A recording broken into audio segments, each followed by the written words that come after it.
guy ask me, and this is for you being a girl dad.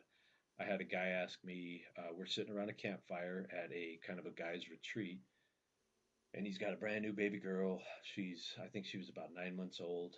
And he goes, man, if you could give me one piece of advice in raising my daughter, what would it be? And I was like, dude, that's kind of heavy, right?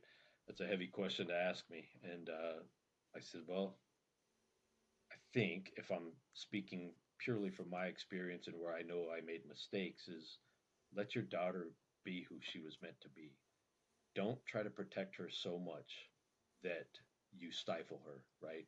Let her be who she's supposed to be. Because with my oldest daughter, especially, I did my damnedest to protect her from everything and anyone. And what I actually did was stifle her, right? I smothered her.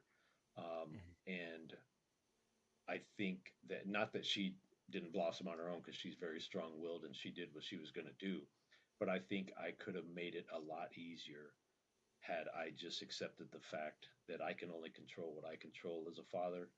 I have to give her the best input that I can, and then I have to let her go and let her do her thing. And I think the toughest test of that was when she was in an abusive relationship as a young adult, and we we knew, we tried to guide her through that, and she just kind of navigated it all on her own and isolated herself. And that was one of the toughest times for me as a dad because everything in me wanted to just go smash this dude's face.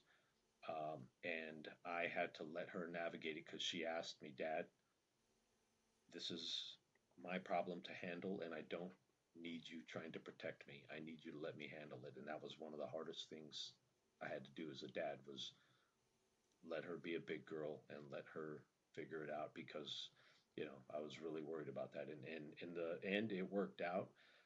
And that's kind of an extreme example, but I wanted this guy to understand that even as a small girl, I think girl dads make the mistake of being overly protective rather than overly encouraging and letting them test it. Because I let my boy do all kinds of crazy shit, and you know, uh, so when you look at that, you're like, why did I do that to my girls? Right? Just let them be who they were meant to be.